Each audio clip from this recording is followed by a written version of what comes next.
अरविंद केजरीवाल को supreme court से तगड़ा झटका। दिल्ली मुख्य सचिव वाली याचिका पर सीजेआई का फैसला। क्या नरेश कुमार ही बने रहेंगे दिल्ली के चीफ सेक्रेटरी? बड़ी उम्मीद से दिल्ली के सीएम अरविंद केजरीवाल ने सुप्रीम कोर्ट का दरवाजा खटखटाया था। सीजेआई के 3 जजों की बेंच में याचिका की सुनवाई भी हुई। सीजेआई की बेंच ने केंद्र सरकार को फटकार भी लगाई, लेकिन जब फैसला आया तब अरविंद केजरीवाल को तगड़ा करंट लग गया। क्या है ये मामला? दरअसल दिल्ली के चीफ सेक्रेटरी की नियुक्ति और मौजूदा मुख्य सचिव के कार्यकाल को बढ़ाने को लेकर सुप्रीम कोर्ट में दिल्ली सरकार ने याचिका डाली थी। इस याचिका पर सीजेआई चंद्रचूड़ की 3 जजों की बेंच ने ऐसा फैसला सुनाया है कि दिल्ली के सीएम अरविंद केजरीवाल को करारा झटका लगा है। बुधवार को आए इस फैसले से पहले की सुनवाई में सीजेआई डीवाई चंद्रचूड़ ने केंद्र सरकार को फटकार लगाई थी, सवालों की झड़ी लगा दी थी। लेकिन अब सीजेआई चंद्रचूड़ के इस फैसले से केंद्र सरकार को राहत मिली है।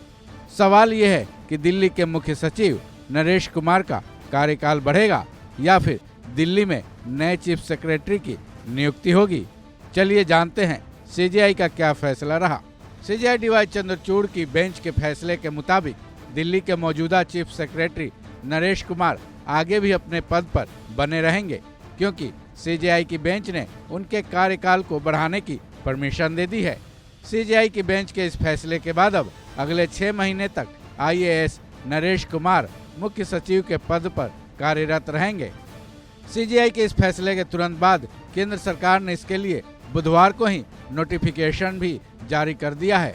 सीजेआई का ये फैसला दिल्ली के सीएम अरविंद केजरीवाल के लिए करारा झटका माना जा रहा है, क्योंकि senior IAS officer Naresh Kumar 30 नवंबर यानी आज ही रिटायर होने वाले थे। उससे पहले केंद्र सरकार ने उनका कार्यकाल बढ़ाने का प्रस्ताव डाला था, लेकिन दिल्ली सरकार को ये बात मंजूर नहीं थी।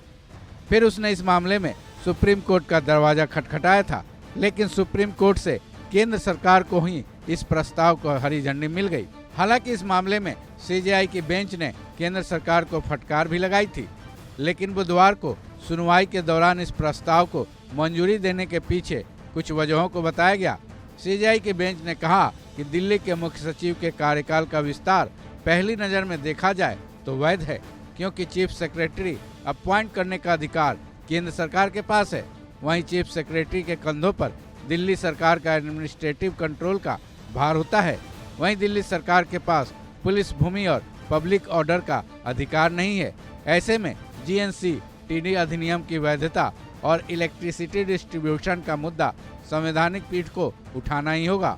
अपने फैसले में सीजेआई की बेंच ने कहा कि दिल्ली के मुख्य सचिव के कार्यकाल को बढ़ाने के लिए केंद्र सरकार के इस फैसले को कानून का उल्लंघन नहीं माना जा सकता है। फिर बेंच ने साफ किया कि ये संविधान पीठ के सामने लंबित मुद्दों पर कोई विचार किए बिना हमारे ही प्राइमा फेसी अप्रोच पर आधारित है। वहीं सीजेआई चंद्रचूड़ की बेंच ने संविधान की राज्य सूची की 7वीं अनुसूची की प्रविष्टि 1, 2 और 8 का हवाला दिया। उसके आधार पर बेंच ने यह भी साफ किया कि दिल्ली के मुख्य सचिव का सब्जेक्ट दिल्ली सरकार के विधायी और कार्यकारी दायरे से परे है, इसलिए केंद्र सरकार के पास इसका पावर है। उसके बाद सीजेआई की बेंच ने दिल्ली मुख्य सचिव नरेश कुमार के कार्यकाल को 6 महीने तक बढ़ाने की हरी झंडी दे दी। बता दें, सीनियर आईएएस नरेश कुमार पिछले साल अप्रैल के महीने में दिल्ली के चीफ सेक्रेटरी का पदभार संभाला था, जिनका कार्यकाल 30 नवंबर यानी आज ही पूरा होने वाला था। लेकिन अब सीजेआई की बेंच का फैसला आने के बाद अगले 6 महीने तक नरेश कुमार ही दिल्ली के मुख्य सचिव बने रहेंगे। इस खबर में बस इतना ही। बाकी अपडेट्स के लिए जुड़े रहें वन इंडिया हिंदी के साथ।